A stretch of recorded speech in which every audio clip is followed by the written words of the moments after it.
Hello everyone, my name is Raman and welcome to CA Raman Uttara classes. इस session में हम discuss करने वाले हैं रिजर्व बैंक ऑफ इंडिया के important circular notification for the month of November 23। आइए देखते हैं इस मंथ के अंदर रिजर्व बैंक ऑफ इंडिया ने कितनी नोटिफिकेशन को रिलीज किया। फर्स्ट नोटिफिकेशन आती है 8 ऑफ नवंबर को, जिस दिन रिजर्व बैंक ऑफ इंडिया आया और बोला नॉन रेजिडेंट वालों, आपके लिए फुल एक्सेसिबल रूट है जिसके अंदर आप इंडिया की गवर्नमेंट सिक्योरिटी के अंदर पैसे को इन्वेस्ट कर सकते हैं। अब यहाँ पर गवर्नमेंट सिक्योरिटी को बोला गया स्पेसिफाइड सिक्योरिटी, और इसको नोटिफाई करते हैं रिजर्व बैंक ऑफ इंडिया कि कौन सी सिक्योरिटी में पैसे को डाल सकते हैं। इस नोटिफिकेशन के अंदर रिजर्व बैंक ऑफ इंडिया ने बोला कि हम डेजिग्नेट कर रहे हैं सॉवरेन ग्रीन बॉन्ड्स को एज स्पेसिफाइड सिक्योरिटी इस फिस्कल ईयर के लिए 23-24 के लिए। अगर पिछले फिस्कल ईयर की बात करें तो पिछले फिस्कल ईयर भी सॉवरेन ग्रीन बॉन्ड्स को नोटिफाई कर रखा था एज स्पेसिफाइड सिक्योरिटी, जिसके अंदर इस रूट के थ्रू, फुल एक्सेसिबल रूट के थ्रू नॉन रेजिडेंट पैसे को इन्वेस्ट कर सकते थे। ठीक है ना। अगर सॉवरेन ग्रीन बॉन्ड्स की बात करें तो इंडिया एक सिग्नेटरी है पेरिस एग्रीमेंट का। पेरिस एग्रीमेंट के अंदर हमने जाके बोला कि हम अपने कार्बन के एमिशंस को कम करेंगे। इस रिस्पेक्ट में हमारी गवर्नमेंट ऑफ इंडिया कॉन्सेप्ट लेकर आई कि हम सॉवरेन ग्रीन बॉन्ड्स को इशू करेंगे। इन ग्रीन बॉन्ड्स के थ्रू जो पैसा रेस करा गया इसको हम लगाएंगे ग्रीन प्रोजेक्ट्स के अंदर ताकि कार्बन के एमिशंस को कम करा जा सके। चलो पढ़ते हैं स्कीम के अंदर क्या लिखा। स्कीम में लिखा है कि फुल एक्सेसिबल रूट के अंदर पैसे को इन्वेस्ट करा जा सकता है गवर्नमेंट सिक्योरिटीज के अंदर बाय नॉन रेजिडेंट। अब ये नॉन रेजिडेंट की डेफिनेशन क्या लिखी है, तो वो है हमारे फॉरेन एक्सचेंज मैनेजमेंट एक्ट के अंदर। फॉरेन एक्सचेंज मैनेजमेंट एक्ट ने नॉन रेजिडेंट की डेफिनेशन नहीं दी, उसमें बोला एक पर्सन रेजिडेंट इन इंडिया है उसके बारे में हम बता रहे हैं। अगर पर्सन रेजिडेंट इन इंडिया नहीं है तो वो नॉन रेजिडेंट है। एक पर्सन रेजिडेंट इन इंडिया तब है अगर वो पिछले फाइनेंशियल ईयर के अंदर 182 डेज से ज्यादा इंडिया के अंदर रुका है। पढ़ते हैं। A person resident in India means a person residing in India for more than 182 days during the course of preceding financial year। Okay जी। पिछले साल में अगर 182 डेज से ज्यादा रुका है तो वो इस साल के लिए पर्सन रेजिडेंट इन इंडिया है। इसमें कुछ एक्सेप्शंस है, वो अभी के लिए आपके लिए इंपॉर्टेंट नहीं है। चलो आगे बढ़ते हैं।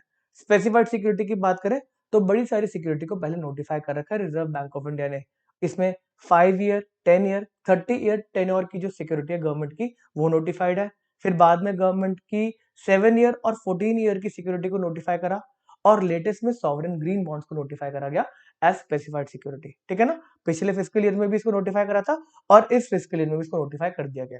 फर्स्ट न्यूज होती है यहाँ पे खत्म, सेकंड न्यूज की तरफ चलते हैं। Formation of new districts in state of Rajasthan. अब राजस्थान के स्टेट में 19 न्यू डिस्ट्रिक्ट्स बनाए गए। इस रिस्पेक्ट में रिजर्व बैंक ऑफ इंडिया क्या बोलता है, देखो नए डिस्ट्रिक्ट्स आ गए तो यहाँ पर रिजर्व बैंक ऑफ इंडिया आगे बढ़ चढ़ के बोलता है हम एक लीड बैंक को अपॉइंट करेंगे। भाई आप क्या कहते हैं, सोशल ऑब्जेक्ट्स को फुलफिल करें और यहाँ पे बैंकिंग की सर्विसेज को प्रोवाइड करें। तो यहाँ पर एक लीड बैंक की स्कीम लाई गई जहां पर एक लीड बैंक को अपॉइंट करा जाएगा। अब क्या आपको हर एक डिस्ट्रिक्ट का नाम याद करना है, आपको लीड बैंक जो अपॉइंट करा गया उसको याद करना है? तो आंसर है नहीं। आपको बस पता होना चाहिए लीड बैंक की स्कीम क्या है। अगर लीड बैंक की स्कीम की हिस्ट्री को पढ़े तो पहले गदगिल की जो स्टडी ग्रुप की मतलब रिपोर्ट्स हैं, बहुत मतलब पुरानी बात है, जिन्होंने बोला था कि देखो हमें रूरल एरिया के अंदर भी बैंकिंग की सर्विसेज को बढ़ाना है। इस रिस्पेक्ट में कमेटी बैठी गई, नरीमन कमेटी, जिन्होंने ये सुझाव दिया कि एक लीड बैंक जैसी स्कीम आनी चाहिए जिसके अंदर एक बैंक बढ़ चढ़कर क्या कहते हैं बैंकिंग की रिस्पॉन्सिबिलिटी को फुलफिल करेगा, सोशल रिस्पॉन्सिबिलिटी को फुलफिल करेगा। अब इसको असाइन कौन करता है लीड बैंक को, तो वो करता है रिजर्व बैंक ऑफ इंडिया। अगर एक स्पेसिफिक बात को पढ़े, स्कीम के अंदर तो बड़ी सारी बातें हैं, अगर एक पॉइंट जो आपको याद रखना चाहिए वो है क्रेडिट डिपॉजिट रेशियो का। इस रिस्पेक्ट में बोला गया कि बैंक्स को क्रेडिट जितना मतलब डिपॉजिट आ रहा है उसका मिनिमम 60% लोन की फॉर्म में देना वहीं पे। ठीक है ना। तो ये सीडी रेशियो मेंटेन करके चलना है, ये लीड बैंक स्कीम की रिस्पॉन्सिबिलिटी के अंदर बोला गया।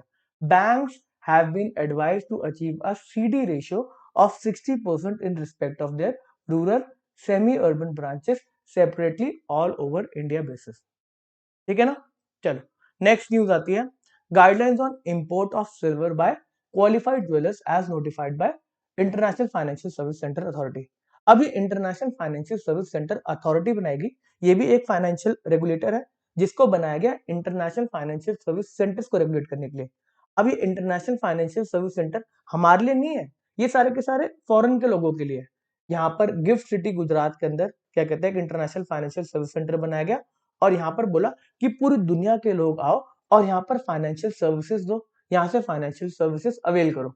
अब यहाँ पर एक फाइनेंशियल इंस्टीट्यूशन है इंडिया इंटरनेशनल बुलियन एक्सचेंज, जहां पर बुलियन की ट्रेडिंग चल रही है। बुलियन का मतलब रॉ गोल्ड, रॉ मेटल की ट्रेडिंग चल रही है। यहाँ पर आओ, गोल्ड की ट्रेडिंग करो, अपना खरीदो बेचो, हम कुछ नहीं आपको कह रहे, कोई परेशानी नहीं कर रहे, यहाँ पर आके बस आप ट्रेडिंग वगैरह करो। अब इस रिस्पेक्ट में बोला, देखो इंटरनेशनल लोग यहाँ पर बुलियन की ट्रेडिंग कर रहे हैं, हमारे यहाँ पर गिफ्ट सिटी के अंदर वॉल्ट्स भी बने हुए हैं जहां पर रॉ गोल्ड को, फिजिकल गोल्ड को स्टोर करा जा रहा है। अब बोला कि देखो इंडिया के जो ज्वेलर्स हैं वो भी तो इंपोर्ट करते हैं गोल्ड को, इनको अलाउ करो ना, ये यहीं से इसी क्या कहते हैं एक्सचेंज में जाके अपना ऑर्डर डाले और यहीं से गोल्ड को इंपोर्ट कर ले, गुजरात में पड़ा हुआ वहीं से इंपोर्ट कर लेते हैं, ठीक है। तो इस रिस्पेक्ट में हमारी international Financial Service Centre authority ने अलाउ करा क्वालिफाइड ज्वेलर्स को, एक क्या कहते हैं लिस्ट बना दी कि भाई कौन क्वालिफाई है, कौन बड़े लेवल का ज्वेलर है, उसको हम अलाउ कर रहे हैं कि आप यहीं से आके हमारा गोल्ड परचेज कर लो। इस रिस्पेक्ट में रिजर्व बैंक ऑफ इंडिया बोलता है, हाँ जी इंटरनेशनल फाइनेंशियल सर्विस सेंटर ने अलाउ कर दिया, अथॉरिटी ने, अब हमारा काम है पेमेंट करवाना। रिजर्व बैंक ऑफ इंडिया कहता है कि हम भी अलाउ कर रहे हैं अपने बैंक्स को पेमेंट करने के लिए। रिजर्व बैंक ऑफ इंडिया का काम तो सिर्फ बैंक्स के ऊपर है ना, क्या कहते हैं अथॉरिटी रखना। तो क्या बोलते हैं, AD category 1 bank was permitted to remit advance payment, कि एडवांस पेमेंट कर सकते हैं on behalf of qualified jewellers. Jewellers के लिए, स्पेकुलेटिव लोगों के लिए नहीं है कि जो स्पेकुलेशन में ट्रांजेक्शन कर रहा है, एक्चुअल में गोल्ड की डिलीवरी लेनी पड़ेगी और ज्वेलरी का काम करना पड़ेगा, गोल्ड को मतलब पिघला के मतलब ज्वेलरी बनानी पड़ेगी, ठीक है। तो इसके रिस्पेक्ट में बोला कि एडी कैटेगरी 1 बैंक्स को परमिट करा गया था कि आप एडवांस को रेमिट कर सकते हैं 11 डेज के लिए, for a period of 11 days for purpose of import of gold through India international bullion exchange. अब इस नोटिफिकेशन के अंदर इसके मतलब इसको बढ़ाया गया और बोला कि गोल्ड तो है ही है, आप सिल्वर भी अब आप इंपोर्ट कर सकते हैं। सिल्वर के लिए जो पैसा है वो भी आप एडवांस में नहीं दे सकते 11 डेज के पीरियड के लिए, ठीक है ना। चलो पॉइंट्स टू रिमेंबर की बात करेंगे तो international Financial Service Centre authority 2020 के अंदर स्टैब्लिश हुई थी। जो हमारा इंडिया इंटरनेशनल बुलियन एक्सचेंज है, यहाँ पर बुलियन की ट्रेडिंग चलती है, जो गिफ्ट सिटी गुजरात के अंदर है। अगर ऑथोराइज डीलर की बात करें तो हमारे फॉरेन एक्सचेंज मैनेजमेंट एक्ट के अंदर कैटेगरी ऑफ बैंक बनाई गई, एक एडी कैटेगरी 1 बैंक, कि आप हर टाइप की ट्रांजेक्शन कर सकते हैं फॉरेन एक्सचेंज के अंदर। कैपिटल अकाउंट है, करंट अकाउंट नीचे की ट्रांजेक्शन आप करो, खुले होकर करो, ठीक है। तो एडी कैटेगरी 1 बैंक जो आपके एचडीएफसी बैंक हो गया, एक्सिस बैंक हो गया, ये सारे के सारे एडी कैटेगरी 1 बैंक है। फिर एडी कैटेगरी 2 बैंक बोला कि आप नॉन ट्रेड के रिलेटेड करंट अकाउंट की ट्रांजेक्शन कर सकते हैं। नॉन ट्रेड, कोई ट्रेड वाली ट्रांजेक्शन नहीं हो रही, इंपोर्ट एक्सपोर्ट की ट्रांजेक्शन नहीं है, उसके अगेंस्ट, उसके अलावा आप करंट अकाउंट की ट्रांजेक्शन कर सकते हैं। फिर आया हमारे एडी कैटेगरी 3 बैंक, इसके रिस्पेक्ट में बोला कि आप जो फॉरेन मतलब जो एक्सचेंज की ट्रांजेक्शन करे, फॉरेन एक्सचेंज की ट्रांजेक्शन करे, वो आपके बिजनेस के इंसिडेंटल है, बिजनेस से रिलेटेड है। जैसे इसके अंदर एग्जांपल है आपका सीसीआईएल, क्लियरिंग कॉर्पोरेशन ऑफ इंडिया, तो एडी कैटेगरी 3 का उनको लाइसेंस दिया जाता है। ऐसे ही फोर्थ टाइप है आपका फुल फ्लेजेड मनी चेंजर। ये आपको पता होगा, जब भी आप थाईलैंड जाते हो घूमने तो आप इनसे अपना क्या कहते हैं कैश लेके जाते हो ना, भाट लेके जाते हो, ओके। अगली आपकी न्यूज आती है, regulatory measures towards consumer credit and bank credit to NBFC. आज के दिन की मोस्ट इंपॉर्टेंट न्यूज जो आई 16 नवंबर को, क्योंकि हमारा IBPS institute of banking personal selection इस टाइप के क्वेश्चन पूछना पसंद करता है, जिसमें वो बोलता है कि रिस्क वेट को बढ़ाया गया तो कितना बढ़ाया गया, परसेंटेज क्या है वगैरह। अगर हम रिस्क वेट को समझे तो हमारा रिजर्व बैंक ऑफ इंडिया बोलता है कि बैंक जो लोन देते हैं वो रिस्क अटैच उनके साथ। अब हमारा रिजर्व बैंक ऑफ इंडिया कह रहा है कि हम आइडेंटिफाई करके बता रहे हैं कि कौन सा क्रेडिट ज्यादा रिस्की है, उसके साथ हम ज्यादा वेट अटैच कर देंगे। अगर कोई लोन दे रखा है 1 लाख रुपए का और हमें लगता है कि ये ज्यादा रिस्की है, तो उस पर हम वेट ज्यादा लगा देंगे, या तो 100% का वेट लगा देंगे या 150% का वेट लगा देंगे। सर ये वेट लगाने से क्या फर्क पड़ा?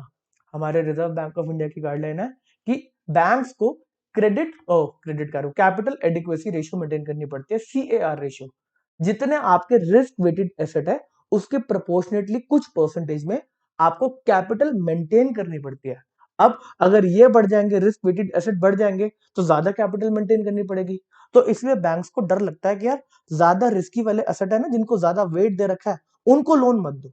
इस रिस्पेक्ट में जो इस समय नोटिफिकेशन आई, बोला कि जो भी कंज्यूमर क्रेडिट एक्सपोजर है कमर्शियल बैंक्स का पर्सनल लोन के अंदर, including personal loan, consumer credit है इंक्लूडिंग पर्सनल लोन, जिसमें कुछ बातों को हटाया गया।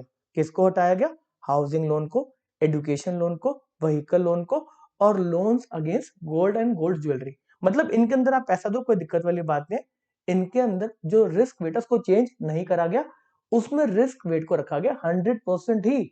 बट अगर आप कंज्यूमर क्रेडिट दे रहे हैं जो पर्सनल लोन जैसा है, तो उसमें रिस्क वेट को बढ़ा दिया गया 125%।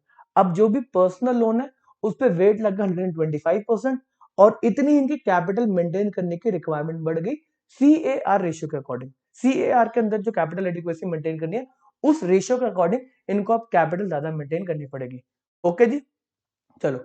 ऐसी कंज्यूमर क्रेडिट की बात करें एनबीएफसी के लिए, तो इनके लिए भी बोला भी आपके भी जो रिटेल लोन है उनके लिए हम आपके क्या कहते हैं कैपिटल रिक्वायरमेंट जो रिस्क वेट है उसको बढ़ा रहे हैं 100 से 125%।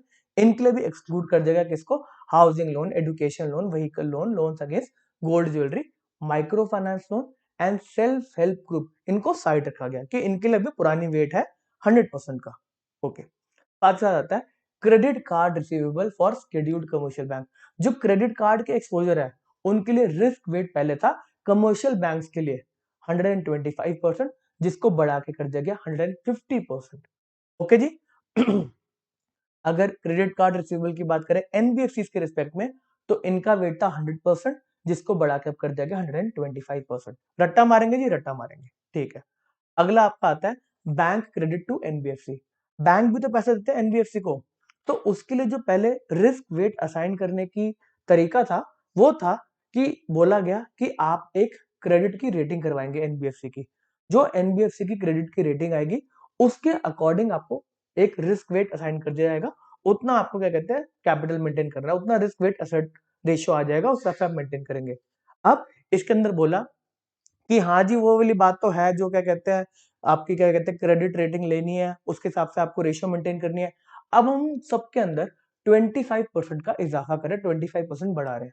पढ़े, exposure of scheduled commercial bank to NBFC excluding core investment company. Core investment company को बोला जी आपका काम इन्वेस्टमेंट का है, आपको इतना कोई रिस्क भाव देने की जरूरत नहीं है, छोड़ो आपको। Are risk weighted as per the rating assigned by the accredited external credit rating agencies. इनको जो रिस्क वेट दिया जाता है वो किस पे डिपेंडेंट है, जो रेटिंग दी है एक अक्रेडिटेड एक्सटर्नल रेटिंग एजेंसी ने, क्रेडिट रेटिंग एजेंसी ने। On a review, it has been decided to increase the risk weight on such exposure of scheduled commercial bank by 25 percentage points. अब बढ़ा दिया गया है। अगर आपकी पहली रेटिंग थी AAA तो आपका रिस्क वेट था 20%, जिसको बढ़ा के अब कर दिया गया 45%। 25% सबके केस में बढ़ा दिया गया। अगर अनरेटेड है तो अब कितना हो जाएगा 125%, 125%। ओके जी, तो इतना रिस्क वेट हो गया आपका। ओके जी, इंपॉर्टेंट पॉइंट। आपकी लास्ट न्यूज आती है international trade settlement in Indian rupee के रिस्पेक्ट में। अब हमारी गवर्नमेंट पुश कर रही है कि यार इंडियन रूपी के अंदर इंटरनेशनल ट्रेड करा जाए। अब इस रिस्पेक्ट में जो हमारे क्या कहते हैं इंडिया के बैंक है, अगर वो कोई बैंक का अकाउंट खोलते हैं किसी फॉरेन बैंक के अंदर, फॉरेन कंट्री के फॉरेन बैंक के अंदर, तो उसको बोलते हैं नॉस्ट्रो अकाउंट। अब इंडिया के अंदर इंडिया का बैंक है और उसने यूएस के अंदर एक अकाउंट खोल रखा है दूसरे बैंक के पास, तो वो उसका नॉस्ट्रो अकाउंट है। यहाँ पे क्या होता था पहले, आपकी ट्रेड की ट्रांजेक्शन हुई, हाँ जी गुड्स एक्सपोर्ट करो, गुड एक्सपोर्ट हो, ये वाला जो पार्टी एक्सपोर्टर है मेरे पास आया बैंक के पास, हाँ जी मेरे को 1 लाख US डॉलर मिलने वाले हैं, जरा ले लेना है 1 लाख US डॉलर।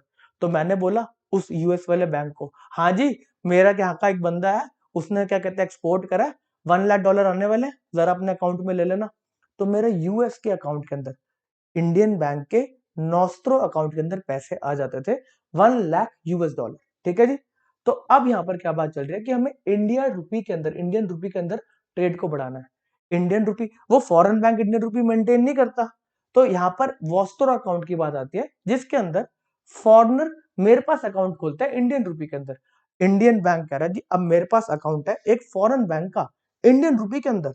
इस रिस्पेक्ट में अब क्या कहते हैं अगर फॉरेन से पेमेंट आनी है तो बोल रहा है वो इंडियन रूपी में आने वाली है। क्या बात है, फॉरेन में फॉरेन की पेमेंट आएगी इंडिया रूपी के अंदर। तो इस केस के अंदर पैसे को डाला जाएगा मेरे वॉस्ट्रो अकाउंट के अंदर। मैंने आपका अकाउंट मेंटेन कर रखा है, वॉस्ट्रो का मतलब है योर्स अकाउंट मेरे पास, ठीक है ना। इसके अंदर मैंने अकाउंट खोल रखा है क्या कहते हैं एक फॉरेन बैंक का इंडियन रूपी के अंदर, अगर इंडिया के रिस्पेक्ट में बात कर रहे हैं। तो यहाँ पर अब पैसा जब आएगा वो फॉरेन की जो पार्टी पेमेंट करेगी वो इंडियन रुपए में करेगी और सीधा वॉस्त्रो अकाउंट के अंदर पैसे को क्रेडिट कर दिया जाएगा। ओके जी। अब यहाँ पर जो नोटिफिकेशन है उसको भी पढ़ते हैं, इसको थोड़ा सा और बेटर करने के लिए एक नोटिफिकेशन है, ये पढ़ते क्या है। Wide notification dated July 11 22। अच्छा अभी ये नॉस्टर वॉस्टर एक बार फिर से पढ़ेंगे, क्लियर हो जाएगा। Vide notification dated July 11 22, reserve bank of India provided additional arrangement for invoicing payment settlement of export import in INR through special rupee vostro account of the correspondent bank of the partner trading country maintained with the AD category 1 bank. समझते sir, कुछ समझ में नहीं आया। देखो AD category 1 bank मैं हो गया स्टेट बैंक ऑफ इंडिया। अब मेरे पास क्या कहता है, एक यूएसए का सिटी बैंक है, उसने अकाउंट खोल रखा है मेरे पास इंडियन रुपी के अंदर। अब जो भी एक्सपोर्ट वगैरह हो रहे हैं, यहाँ से बंदे एक्सपोर्ट कर रहे हैं, बोला जी हाँ रुपी में सेटलमेंट करेंगे, भेजो रुपए। उनके पास रुपए पड़े हैं, वो रुपए भेज रहे हैं मेरे को एक्सपोर्ट करने के। तो एडी कैटेगरी 1 के वॉस्त्रो अकाउंट के अंदर मैं हूं, आपने अकाउंट मेरे पास खोल रखा है जी, मेरे पास खोल रखा है, तो ये वॉस्त्रो अकाउंट योर्स अकाउंट है। नॉस्ट्रो की बात करें तो वो मेरा अकाउंट होता था। ओके, अब इसके अंदर क्या बोला कि ग्रेटर ऑपरेशनल फ्लेक्सिबिलिटी को मतलब बढ़ाने के लिए एक करंट अकाउंट खोलने की फैसिलिटी दे दी, एक एडिशनल स्पेशल करंट अकाउंट खोलने की फैसिलिटी दे दी एक्सपोर्टर्स के लिए, कि आप पैसा इस वॉस्ट्रो अकाउंट में सबके पैसे आ रहे हैं, हर एक ट्रांजेक्शन के पैसे आ रहे हैं। बोल रहा आप स्पेसिफिकली डायरेक्टली एक करंट अकाउंट खोल दो एक्सपोर्टर का, जिसके अंदर डायरेक्टली इंडियन रुपी के अंदर पैसे आ जाएंगे। वॉस्ट्रो अकाउंट में तो सारे के सारे एक्सपोर्टर इंडिया के सबके पैसे आ रहे हैं, बोला छोड़ो उसको, आप एक स्पेशल करंट अकाउंट खोलो जो एक्सपोर्टर के कॉन्स्टिट्यूएंट के लिए स्पेसिफिकली एक्सपोजर के जो एक्सपोर्ट की ट्रांजेक्शन होगी उसके पैसे यहाँ पर आ जाएंगे। ठीक है ना, तो यही न्यूज है। एक बार नॉस्ट्रो वॉस्ट्रो लॉरो समझ लेते हैं, थोड़ा सा कंफ्यूजिंग लग सकता है। नॉस्ट्रो अकाउंट इटालियन वर्ड है नॉस्ट्रो, इसका मतलब है आवर्स, हमारा अकाउंट, हमारा अकाउंट हमने बाहर खोल रखा है। जो आपने अकाउंट खोल रखा है ना एचडीएफसी के अंदर, वो आपके लिए नॉस्ट्रो अकाउंट है, ठीक है ना। Hence nostro account points at our account with you. Nostro accounts are generally held in foreign currency. अब मैंने अगर अकाउंट खोल रखा है किसी फॉरेन कंट्री में जाके, तो मैंने इसलिए खोल रखा है ना, मेरे को फॉरेन एक्सचेंज जो फॉरेन करेंसी है उसको होल्ड करना है। वहीं अगर वॉस्ट्रो अकाउंट की बात करें तो वॉस्ट्रो का मतलब है yours, your account with us. Vostro account are generally held by foreign bank in our country. अब मेरे पास अगर आपने अकाउंट खोल रखा तो मेरी जो कंट्री की करेंसी उसमें खुलेगा, तो वो आ जाएगा जनरली इंडियन रुपी के अंदर। एक आता है कॉन्सेप्ट लॉरो अकाउंट। ये लॉरो अकाउंट क्या होता है कि एक थर्ड पार्टी आती है, मेरे को बोल रही है, इंडिया का एक छोटा मोटा बैंक आया, कह रहा है यार मेरे को है ना क्या कहते हैं फॉरेन के अंदर एक अकाउंट खोलना है यूएसए के अंदर जाके, बट वो मान नहीं रहा, मेरे को भाव नहीं दे रहा, मेरे ईमेल्स का रिप्लाई नहीं कर रहा। तो मेरे पास आया स्टेट बैंक ऑफ इंडिया के पास, कह रहा है क्या आप मेरा अकाउंट खोल देंगे उसके पास। तो मैं कह रहा हूँ हाँ जी खोल देंगे, आप तो इंडिया के छोटे मोटे बैंक को खोल देंगे, टेंशन मत लो। तो यहाँ पर ये लॉरो अकाउंट हो गया, मेरा अकाउंट खोला वहां पे जाके, बट एक थर्ड पार्टी के लिए, थर्ड पार्टी जो खोल नहीं पा रही थी खुद, तो मैंने बोला कोई नहीं यार इन पे दया कर दो, तो ये हो जाता है लॉरो अकाउंट। लॉरो का मतलब है देयर, इटालियन के अंदर देयर अकाउंट विद देम, किसी और का अकाउंट मैंने खोला है किसी और के पास जाके। ओके जी, चलो आई होप आपको आज का सेशन समझ में आया होगा। इसके एमसीक्यूज कल अवेलेबल होंगे मेरी एप्लीकेशन पे। इस सेशन को यहीं पे समाप्त करते हैं। Okay tata, bye bye.